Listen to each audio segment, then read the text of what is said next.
I'm Nicola Tallant, and you're listening to Crime World, a podcast about criminals, drugs, and the sins of the underworld. We're Ireland's top podcast for 2025, and now we've got a new website. So if you want to learn more about crime and criminals, if you want stories, extras, and podcast subscriber specials, go to www.crimeworld.com. So we don't often have tractors as a feature on Crime World, I have to say, Ken, but you had a story this weekend about a guy called Noel Muldoon who's been just convicted in relation to stolen tractors, but he has an amazing backstory that intersects with a lot of some of the most notorious criminals over the last couple of decades. Tell us what Noel Muldoon has been convicted of anyway. So Noel Muldoon, he's involved with a number of very serious organised criminal gangs, and as you said, he's been operating for at least in fairness, about 3 decades. He's a 53-year-old man from Ballymote in County Sligo. Why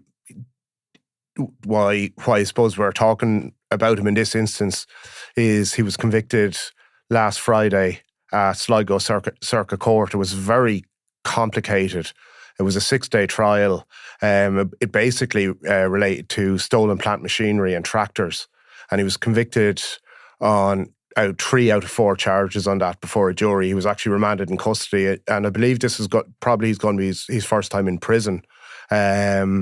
But this particular case, and fair play to our colleagues in the Sligo Champion, in particular Emma Gallagher, who sat in there, and you would have seen it yourself before we came on here, 6,000-word report, and it's just very complicated stuff. It's really about false VIN plates and all this kind of stuff. But where I think neither you or me would have a huge understanding of this, and within the case itself, dozens of gardaí gave evidence, including from the specialist stolen motor vehicle unit. They're attached to the NBCI. A number of detectives from there, but also it was staggering reading Emma's actual court report. There was literally dozens of guards gave evidence. And it just shows you that, I suppose, when they put in that effort, it is because it's somebody that is a good target for them. And the reason he's a target, obviously, is because of his tentacles being in with a lot of serious gangs. And even some of that came true during the trial, because it probably wasn't a normal trial in that there was sort of very tense moments. There was, and the charges he was convicted of, just going back to that, relate to 2016 and 2019. And it was telling that a number of the guards that gave evidence are actually retired. So this particular case was not something they were going to let go. And really it's because of the character and the organised crime gang that surrounds this criminal that there was a big determination for him to be prosecuted. So there was 10 scenes in that trial.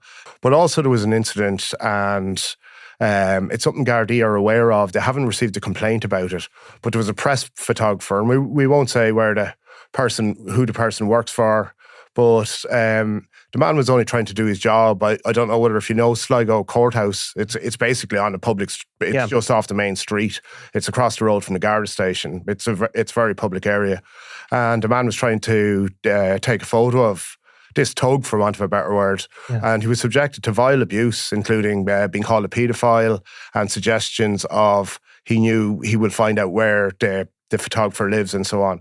So this is the calibre of what we're dealing with here. And of course, that would be typical, really, of some of the stuff he has been linked to, and of some of the people he has also been linked to, including Dublin Jimmy, Cyril McGuinness, another kind of colourful and almost unlikely criminal boss. But I mean, Muldoon as well had been linked to this sort of amazing plot, a honey trap plot, really, at one point now. It never amounted to a prosecution, but it was sort of a fascinating insight into that other branch of organised crime, because when you go through people like Muldoon and also then Dublin Jimmy, you see there's huge money to be made in these other types of criminality that doesn't involve drugs, really, which is what we mostly focus on. Yes, well, the honey plot scam originates from, I think it was 2019. It was certainly long before COVID. Yeah. And it was a hotel, it could be 2018 actually, Yeah. but it was a hotel in County Leitrim Yeah. where an Eastern European prostitute had been hired by this gang and a hotel room hired out, a very reputable hotel. And basically, recording equipment was placed in the room when... I suppose, for want of better words, the clients were having sex with the prostitute.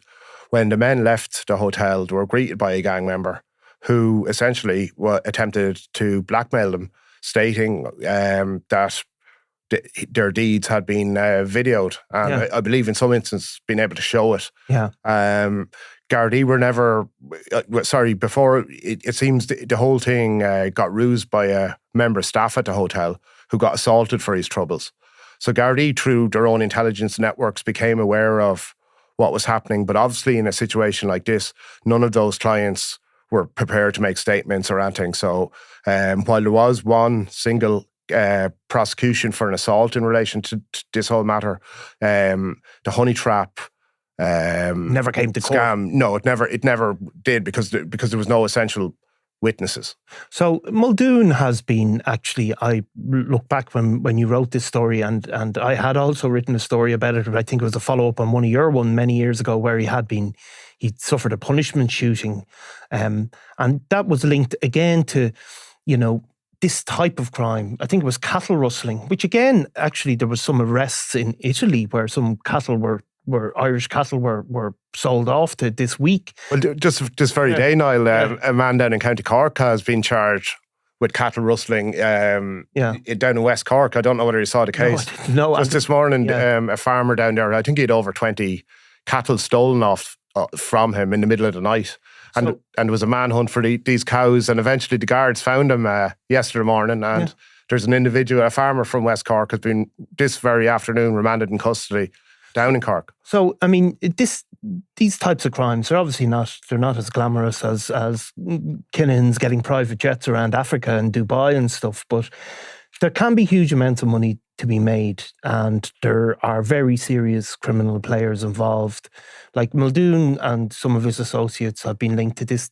Some of this would have even grown up out of the Troubles, where there was kind of cross-border smuggling, illegal dumping, all of these sort of things, and obviously Muldoon fell foul. I think it was linked to a dissident group, was it? That shooting was meant to have... That's right. We both reported on it at that time. I think it was about 2014. Yeah. And the incident happened in Belturbet in County Cavan. It seems Muldoon was lured to a meeting. Yeah. And he essentially was the victim of a punishment shooting in the legs, I believe. He lost a huge amount of blood.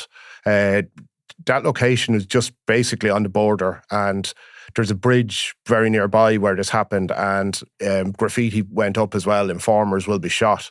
So I think Muldoon actually himself was able to make himself, or he was brought to hospital, and look, at the end of the day, the injuries weren't life-threatening, but it was always the main line in that investigation was to do with cattle rustling, which, as you rightly point out, is just one of the kind of these crimes that we don't really touch upon here, but they can make an awful lot of money. And it certainly was a huge problem in border counties at that stage in relation to cattle rustling. And of course, Dublin Jimmy was probably the sort of head of that type of crime. And Dublin Jimmy, actually, it took us ages to figure out where he'd actually been from, but he was actually from Dublin. He was originally from Swords. Yeah. And he'd sort of, I think as a relatively young man, made his way up to the border areas.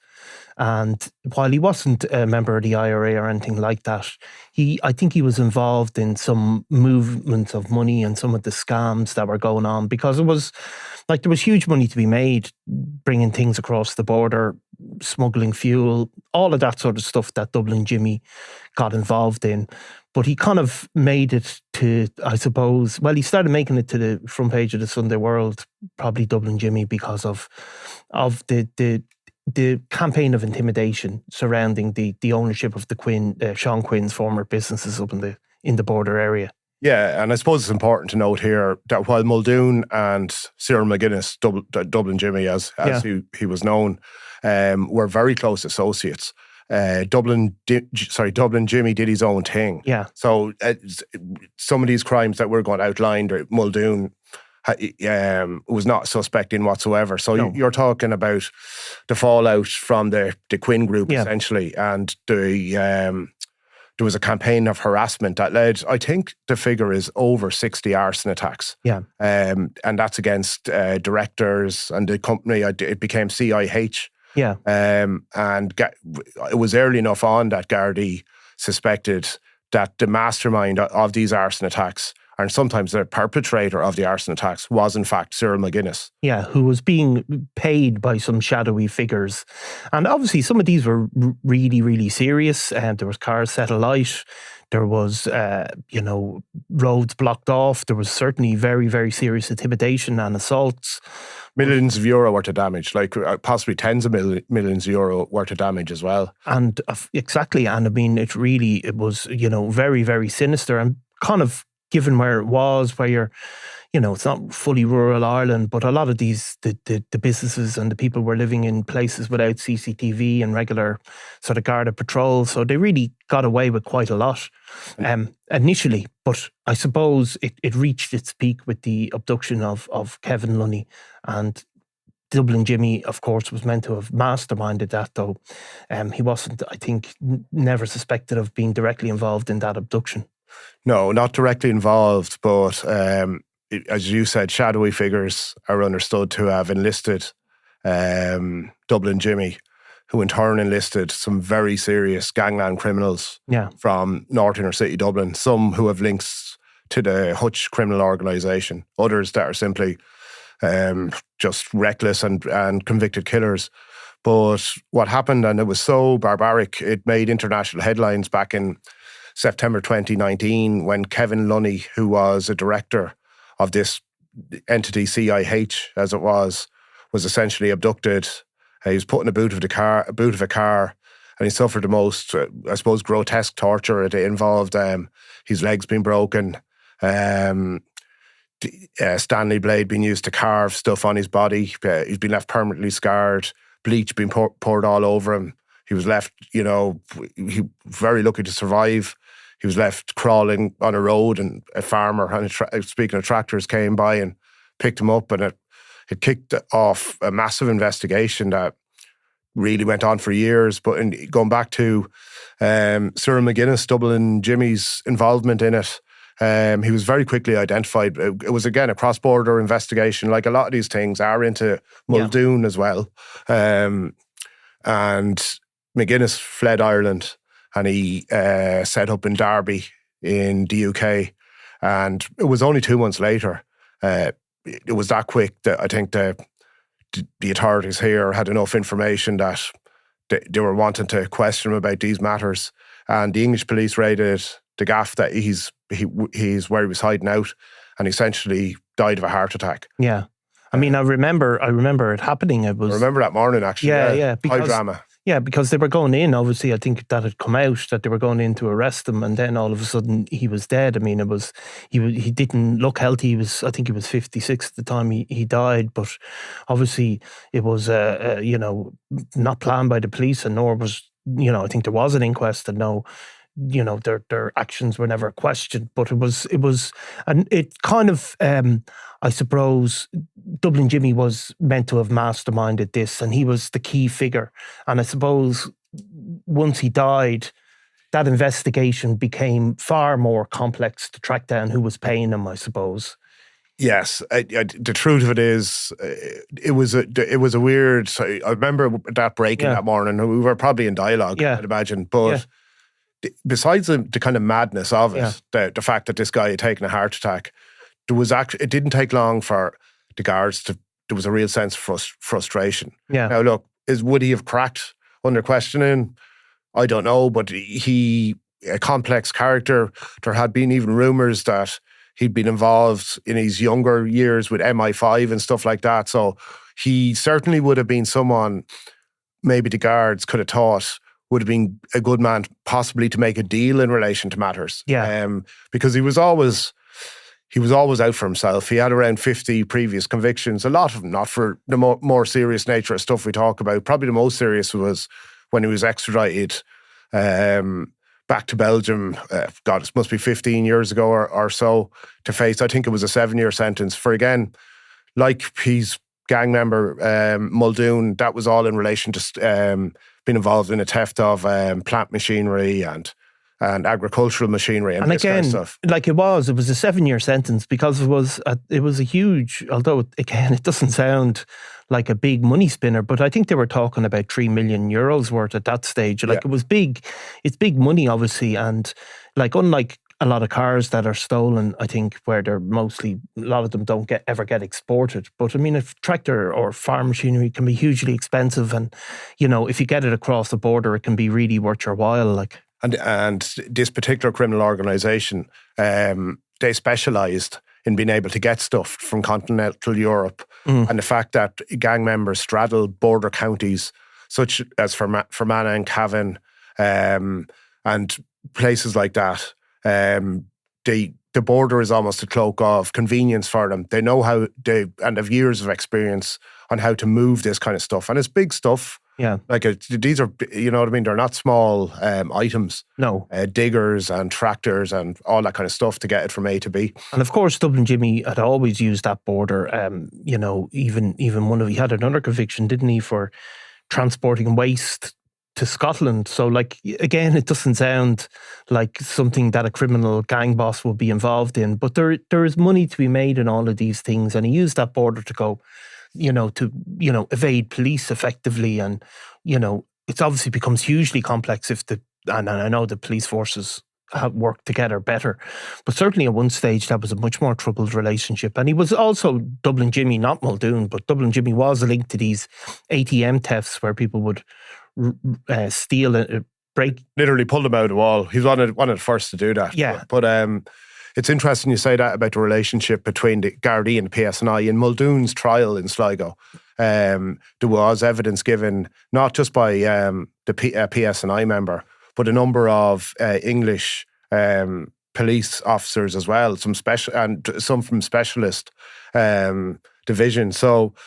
the lack of perceived maybe lack of cooperation that existed when Dublin Jimmy was that active, I don't know, let's say 2 decades ago, that's changed. And Muldoon's case that was played out in Sligo last week showed that there is actually a great deal of cooperation now between the various PSNI, the Gardaí, and also police on the mainland, in mainland England as well. Certainly has improved all that communication. Now, Muldoon is originally from Sligo. I mean, Sligo has been the centre of types of crimes. Obviously, Barry Young rose to being a very serious player, but that organisation is effectively dismantled. What is the situation on the ground there at the moment? Well, just in relation to who Muldoon operates for, they'd be classified as an organised crime gang, which has about up to 20 members. Again, there's some other colourful characters within that gang, but Gardaí in Sligo are actually investigating 5 different organised crime gangs. And that includes who you quite rightly mentioned, Barry Young. Yeah. They've dismantled that gang. Yeah. There's actually only one person left to be dealt with in that crime gang. And that person is contesting, apart from organised crime charges, serious drug dealing charges. But once that person is out of the way, I forget, Niall, off the top of my head, the exact number of convictions. But it's well over a dozen in relation to that gang. Yeah, I mean, or organised crime offences. Absolutely, and obviously the head man taken out for a long period of sentence. Yes. I mean, there are other traditional gangs, people associated with Tommy Irwin, for example, who's passed away now, but that gang would still be a significant player in Sligo. Very much so, and court proceedings in relation to some of those members coming up in the new year, actually. Yeah. So when is Muldoon up for sentencing? So Muldoon is due for sentencing on Thursday of this week. Yeah.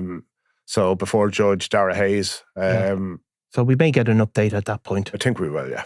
Okay. Thank you very much. Thanks, Ken.